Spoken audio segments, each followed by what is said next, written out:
Yesus menyerahkan nyawanya kepada Bapa, tetapi yang menerima adalah Yesus. Video ini hanya dibutuhkan oleh orang yang cinta akan kebenaran tentang Yesus yang sejati, bukan Yesus yang lain.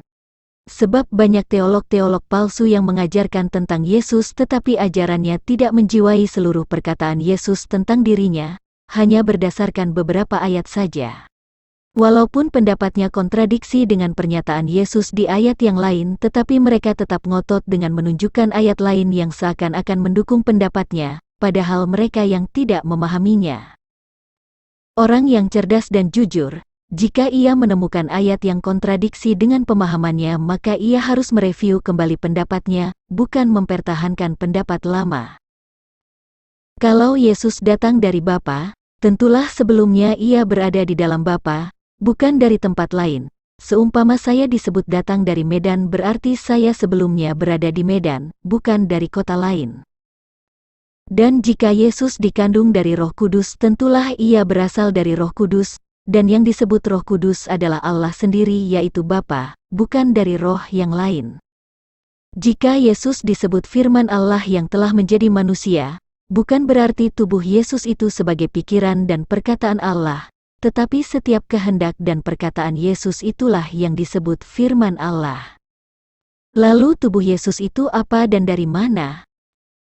Tubuh Yesus adalah Roh Kudus yang menjelma menjadi manusia. Lalu jiwa Allah yang tampak seperti burung merpati turun dan berdiam di dalam Yesus, lalu Allah menyatakan kehendaknya melalui dia.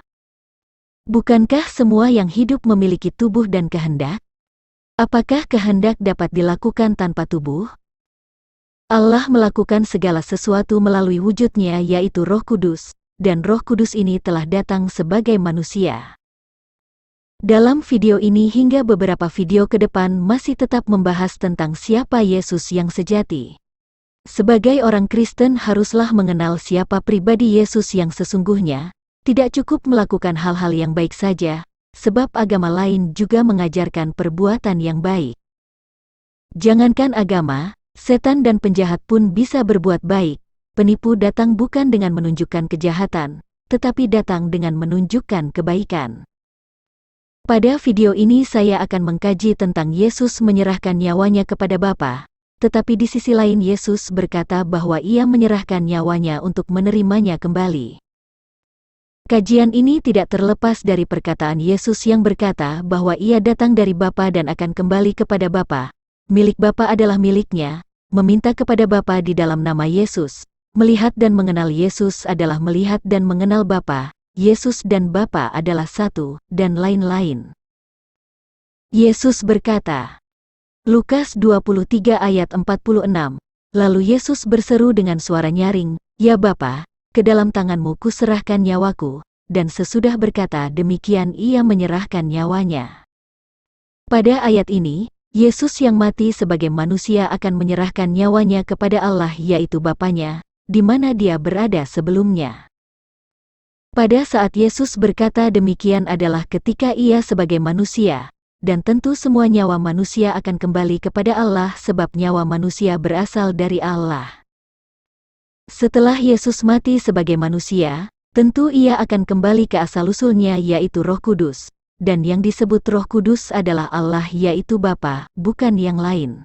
Kalau manusia berasal dari tanah, maka setelah manusia itu mati ia akan kembali menjadi tanah.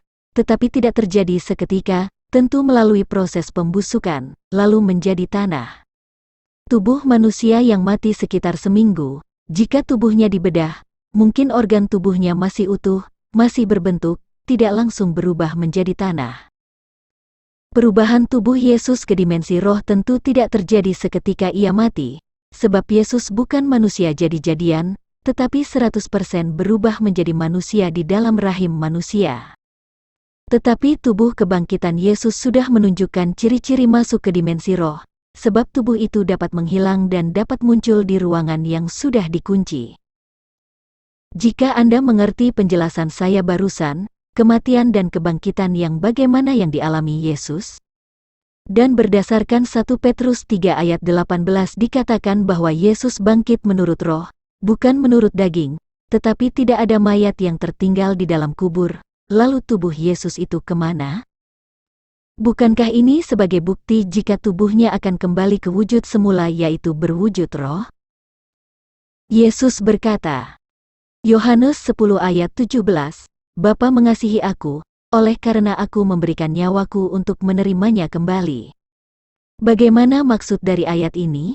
Apakah ketika Yesus menerima nyawanya kembali maka ia kembali sebagai manusia sedangkan Yesus bangkit menurut roh?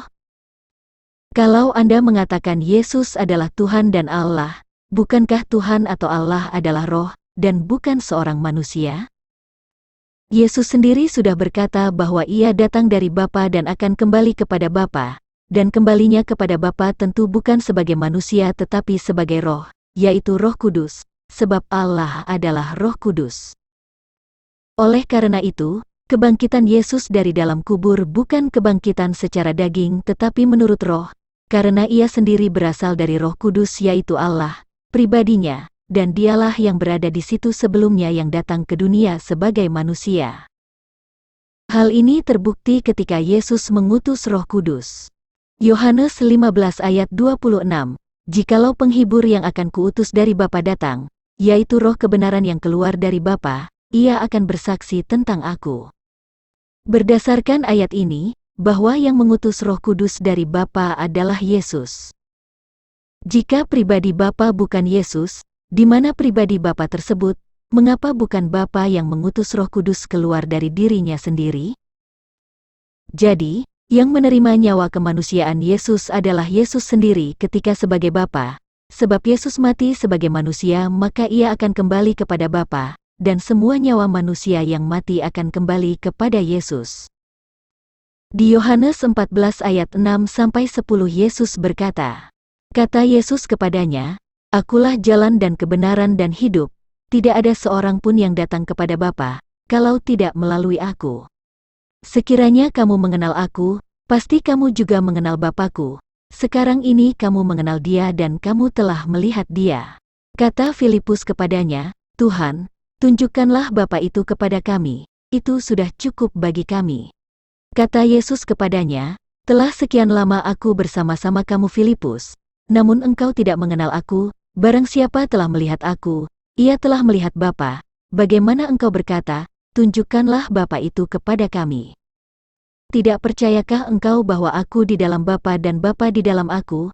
Apa yang aku katakan kepadamu, tidak aku katakan dari diriku sendiri, tetapi Bapa, yang diam di dalam aku, dialah yang melakukan pekerjaannya.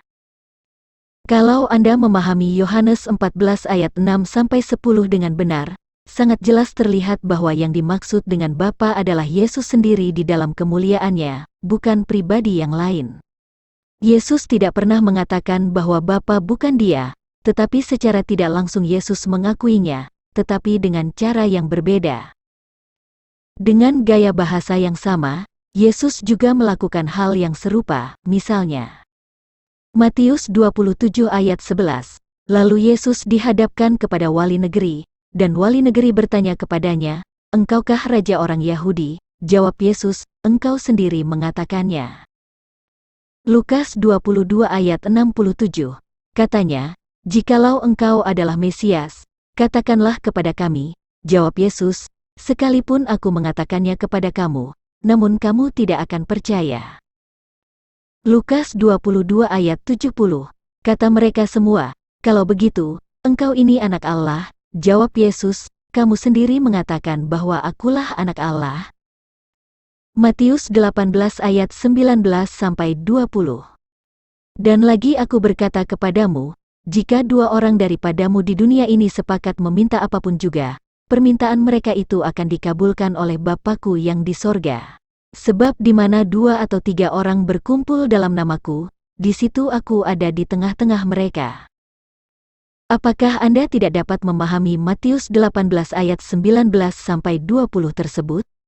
Bukankah Matius 18 ayat 19-20 itu artinya sama dengan Yohanes 16 ayat 28 yang berkata, Sesungguhnya segala sesuatu yang kamu minta kepada Bapa, akan diberikannya kepadamu dalam namaku. Karena yang meminta di ayat 18 diperjelas di ayat 19 yaitu mereka yang berkumpul dalam nama Yesus.